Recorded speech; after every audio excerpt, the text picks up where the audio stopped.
আসসালামু আলাইকুম। বাংলাদেশ জামাত ইসলামী আজকের মূল ভিডিওটা মূলত তাদেরকে নিয়েই, যারা পূর্ব পাকিস্তান থেকে বাংলাদেশ হোক সেটা চায় নেই। মূলত তারা এই দেশে যে স্বাধীনতা পরবর্তী সময় সেই দেশে বসবাসের অযোগ্য।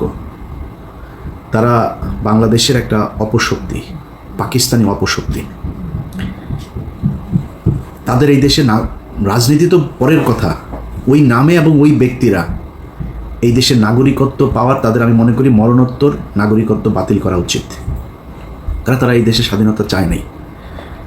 এখন আপনি হয়তো আজকে আমার এই কথা শোনার পরে মনে করবেন যে আমি এতদিন আমি তো নিজেই বলতাম, হ্যাঁ আমি বলতাম তো, আমার তো ওই সময় জন্ম হয়নি। আমার জন্ম হইলে আমি দুই পাকিস্তানকে এক রাখতেই চাইতাম।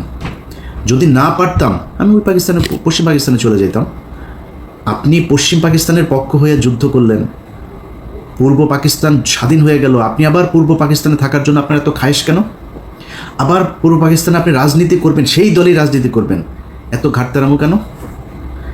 আপনাদের এই ঘাটতারামোর কারণে আজকের এই বাংলাদেশে অসংখ্য মানুষ গুম হয়, খুন হয়, ধর্ষিত হয়, ধর্ম পালনের সমস্যা হয়, ইসলাম পালনের সমস্যা হয়, এই দেশের দাড়ি টুপি রাখতে সমস্যা হয়। কীভাবে, খুব মনোযোগ দিয়ে শুনেন, কথা টুইস্ট করা যাবে না, আর উল্টাপাল্টা বোঝাও যাবে না, যেটা বলছে সেটা বুঝতে হবে। জামায়াতে ইসলামী এই ৭১ সালের যে অবস্থান ছিল, আমি তাদের সেই অবস্থানকে সমর্থন করি, আগেও করি, এখনও করি, সারা জীবনই করব। কারণ দুই পাকিস্তানকে ভাঙার কারণে ভারত আজকে এই বাংলাদেশের উপরে এই ধরনের নির্যাতন এগুলো করার সুযোগ পেয়েছে। সে পর্যন্ত ৭১-এর ১৬ ডিসেম্বর ফুল স্টপ, শেষ। আপনি এসে তারপরে শুরু করলেন রাজনীতি করার সুযোগ দেওয়া হইল। দেওয়ার পরে আপনি ৯১ সালে খালেদা জিয়াকে সমর্থন দিলেন, সরকার গঠন হইল। ৯১ থেকে খালেদা জিয়া ৯৬ পর্যন্ত কি দোষ করেছিল যে আপনি ৯৬ সালে শেখ হাসিনার পক্ষে যা খালেদাকে হটানোর জন্য জীবন মরণ দিয়ে যুদ্ধ করলেন? কি করেছিল খালেদা জিয়া আপনার সাথে? এই দেশের বিরুদ্ধে অবস্থান নিয়েছিল। বিএনপি দুর্নীতি করেছিল, দুর্নীতি আজকে করে নাকি, কালকে করবে নাকি, এই বিএনপি আবার আসলে আবার করবে। আওয়ামী লীগ কী করেছে গত ১৫ বছরে দেখেন না চোখে? কেউ কেউ বলে থাকে ওই মেট্রো রেলে উঠলে নাকি দুইটা শব্দ তাদের খুব লাগে, যে মুনাফেকের জাতি নাকি যেন বলে, বেইমানের জাত, এটা মনে হয়। আরে তোর বাপের টাকা দিয়ে এই বানাই দিয়ে গেছিস, তোরা যেই টাকা দিয়ে মেট্রো রেল বানিয়েছিস, এরকম টাকা দিয়ে মেট্রো রেল এরকম পুরো ঢাকা শহর ছেয়ে ফেলা যায়। ৩ পদ্মা সেতুর টাকায় ১ পদ্মা সেতু বানাইছিস। তোদের মেট্রো রেল আর পদ্মা সেতুতে উঠলে মনে হওয়ার কথা টাকাগুলো নিয়ে গেছিস, ওই টাকাগুলো ফেরত দেওয়ার কথা মনে হওয়া দরকার। বেইমানের জাত মনে, তোর বাপের টাকা দিয়ে করছিস না? তো এই দেশে যারা ওই সময় রাজনীতি করেছে, বিএনপি বলেন, আওয়ামী লীগ বলেন, সবাই দুর্নীতি করেছে। তা আপনি ৯১ থেকে ৯৬-তে আপনি জানেন না শেখ হাসিনাকে বাংলাদেশে ইন্ডিয়া পাঠিয়েছে কেন? ৯১-তেই তো ইন্ডিয়া তাকে বসাতে চেয়েছিল, পারে নাই, ৯৬-তে বসাবে। আপনার একটু দূরদর্শিতা মানে নিচে চুল গজায় নেয় আপনার, যে আপনি বুঝেন না যে হাসিনাকে দিয়ে তারপরে এই দেশটাকে ভারত নিয়ন্ত্রণ করবে। হাসিনার পক্ষ যা করলেন, ২ দিন পরে আবার ভাতার পাল্টাইলেন, ওই ভাতার আর ভালো লাগে না, ভাতার পাল্টায় আবার ফের খালেদা জিয়ার কাছে আসলেন, এসে তারপরে পায়েটায় ধইরা তারপরে জোট করলেন, করে আবার ক্ষমতায় বসলেন। ক্ষমতায় বসার পরে এরপরে দেশ চালাইলেন। দেশ চালানোর সময় যা যা হয়েছে, যেভাবে চলেছে, সেখানে তো আপনার বুঝার আমার মনে হয় না যে কোনো সমস্যা হয়েছে যে খালেদা জিয়া কী চায়, খালেদা জিয়া কি আসলে ভারতের লোক না কিসের লোক। যদি সমস্যা হতো তাহলে ওই সময় চলে আসতেন, সরেন নাই তো, তাদের সাথেই ছিলেন। আসলো ২০২৪, মাঝখানের পুরোটার সময় বাদ দিলেন বিরোধী দলে। ২৪ আসার পরে আগস্টে হাসিনারে সরাইলেন, সরানোর পরপর বিএনপি আবার খারাপ হয়ে গেল। কারণ কি? বিএনপি তারেক রহমান ইন্ডিয়ার কাছে বিক্রি হয়ে গিয়েছে। বিএনপির চোর মানে যদি ধরা যায় ৮০%ই চোর, মানে এটা করার পর দেশের মানুষই ভাই ৯০%, ৯৯% চোর আমার দেশের, ইনক্লুডিং মি। আমি বাদ দিলাম না, ৯৯% চোর এই দেশে, হয়তো ২-১% ভালো থাকতে পারে। তো বিএনপি চুরি করেছে, ওটা বাদ। বিএনপি আওয়ামী লীগ এই ইন্ডিয়ার সাথে কিছু করেছিল নাকি? খালেদা জিয়া তারেক রহমান বিক্রি হয়ে গিয়েছিল, ৫ তারিখে বিক্রি হয়েছিল। তো ৫ তারিখের পরে বিএনপি খারাপ হয়ে গেল কেন হঠাৎ আপনার কাছে? আপনার বাল গজায় নাই যে এই আপনি যদি বিএনপির সাথে দ্বন্দ্ব করেন তাইলে ইন্ডিয়া আবার এখানে ঢুকবে। আচ্ছা, আপনি বললেন যে আপনি কি সবাই মাফ করে দিয়েছেন আপনি আওয়ামী লীগকে। চাচা সমস্যা কি? ভিডিও টিডিও আছে নাকি রয়ের কাছে? টাকা পয়সা লেনদেনের কোনো কিছু আছে? সমস্যাটা কোথায়? আপনি এসে বললেন মাফ করে দিলাম, এটা আপনার কথা হওয়ার কথা না। আরে ভাই, গত 15 বছর এই দেশটা ইন্ডিয়ার কাছে বিক্রি করে দিয়েছিল। আপনি সেই দেশের স্বাধীন হবার পরে আপনি তাদেরকে মাফ করে দিয়া তারপরে তাদেরকে নিয়ে থাকতে চান, কারণ কি? সমস্যাটা কি? এটা তো বলা দরকার মানুষের কাছে, যে কোন কারণে, কি স্বার্থ দেখে বা কোন যুক্তিতে আপনি তাদেরকে মাফ করে দিচ্ছেন এত তাড়াতাড়ি। বিএনপি শুরু করলো, জামাত টানছে, আমাদেরও তাহলে সবাই টানা দরকার। টানাটানি আওয়ামী লীগের কে কত নিতে পারে, এদের কাছে সবচেয়ে প্রিয় মানুষ হয়ে গেল আওয়ামী লীগ। 5 আগস্টের পর থেকে আজ পর্যন্ত বলেন, এই দেশে নিজেরে নিয়ে যদি এখন কথা বলতে চাই তাহলে মনে হবে আমি বোধহয় নিজেরে মানে বলতেও লজ্জা লাগে। আমি পিনাকি আর কনক সারোয়ার 2-4 জন আরও আছেন, এদের বাইরে আর কারোর তো আমি দেখি না যারা কিনা ইন্ডিয়ার ব্যাপারে একদম জিরো টলারেন্স নিয়ে তারপরে কোনো কথা বলছে বা কোনো কাজ করছে, কাউরে দেখি না। তো আপনি এদের কাছে নির্যাতিত হইলেন, এতটা দিন ধরে নির্যাতিত হইলেন, এদের ব্যাপারে আপনার কোনো সমস্যা নেই, কোনো অভিযোগ নাই। আমরা ফাইন্ড আউট করে দিলাম যে এই যে এই ব্যক্তি, এই প্রতিষ্ঠানগুলো ইন্ডিয়ার ওয়ার করেছে, পক্ষে কাজ করেছে। আপনি তাদেরকে নিয়ে বসায়, স্টেজে বসায় তারপরে বক্তব্য শোনাবেন। পিছনে দেখি ওই যে শফিকুল ইসলাম মাসুদ চোখ বন্ধ করে মনে হয় বিশাল ধ্যানে আছে, মানে ওর বাপ ওই সন্তোষ শর্মা বক্তব্য দেয়, ওর বাপের বক্তব্য শোনা মধুর, মানে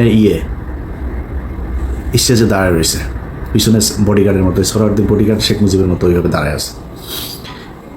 এটা এই জন্য এই 15 বছর এই জন্য মানুষ জীবন দিয়েছে।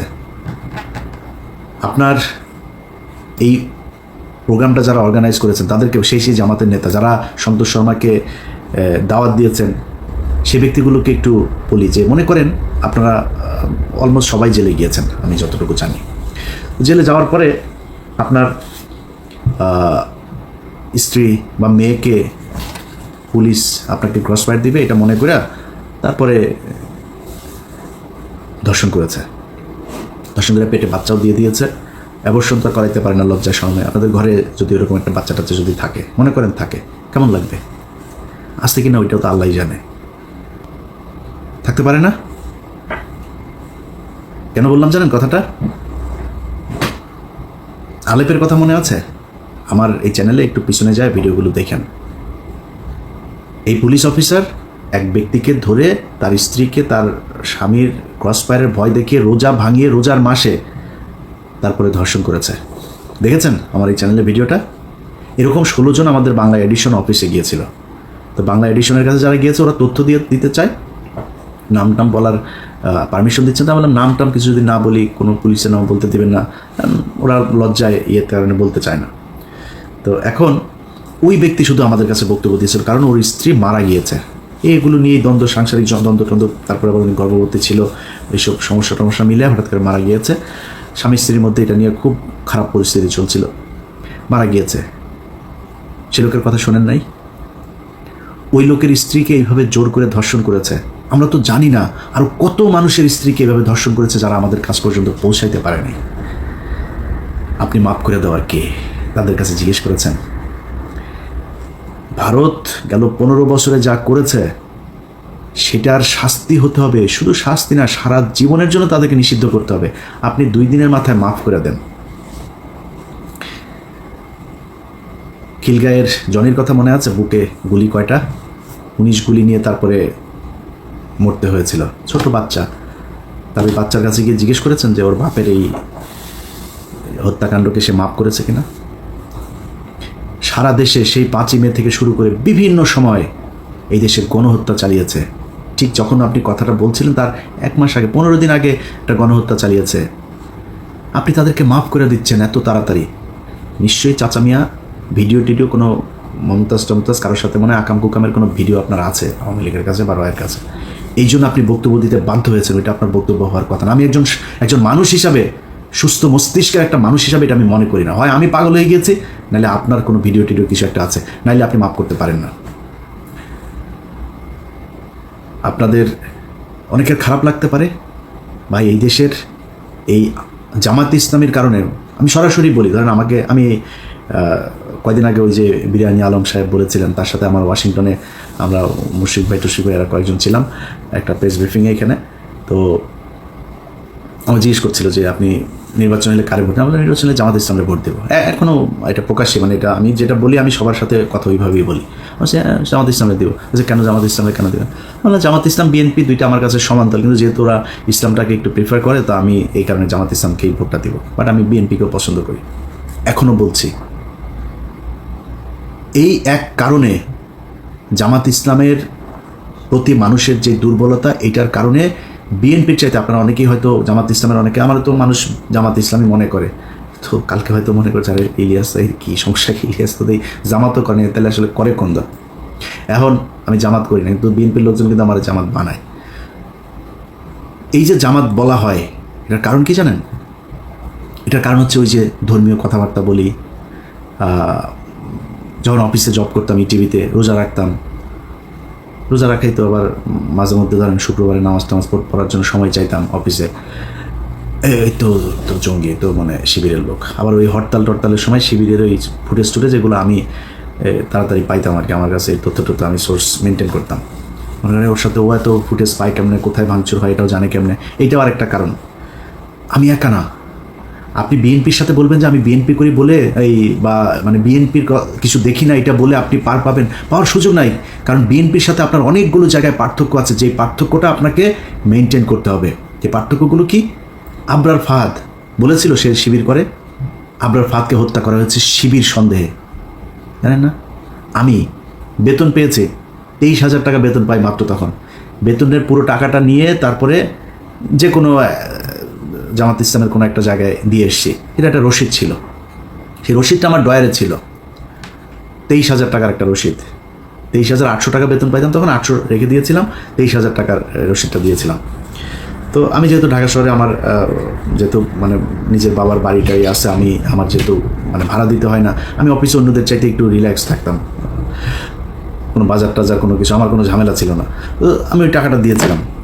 তো আমি ইটিভি থেকে আমাকে যখন চেয়ারম্যান যখন জেলখানায় গেল, তখন আমার ড্রয়ার তো আমি কোনো জিনিসপত্র কিছু নিয়ে আসার সুযোগ পাইনি, আমি আর অফিসে যাইনি, আমার ওইখানেই খুঁজে এগুলো পেয়েছিল। ওই রসিদটা নিয়ে ডিবির মনিরের কাছে দিয়ে এসেছিল আমাদের 21 টেলিভিশনের অখিল পোদ্দার। আমার অনেক ঝামেলা হয়েছে ভাই, শুধুমাত্র এই জামাতের পক্ষে কথা বলা কিংবা জামাতের মতো করে কথা বলার কারণে। এই দায় আপনাদেরকে নিতে হবে।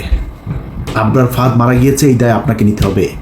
আপনি ইসলাম নিয়ে রাজনীতি করেন, এই জন্য আপনার নামে যাদেরকে ফজরের নামাজ পড়তে যাওয়ার কারণে জঙ্গি বানিয়ে শিবির ট্যাগ দিয়ে তারপরে ফাঁসি দেওয়া হয়েছে, ক্রস ফায়ার দেওয়া হয়েছে, যাদের স্ত্রীদেরকে ধর্ষণ করা হয়েছে, এর সব দায় জামাত ইসলামকে নিতে হবে। এই জন্য আপনার দায় অনেক বেশি বিএনপির চাইতে।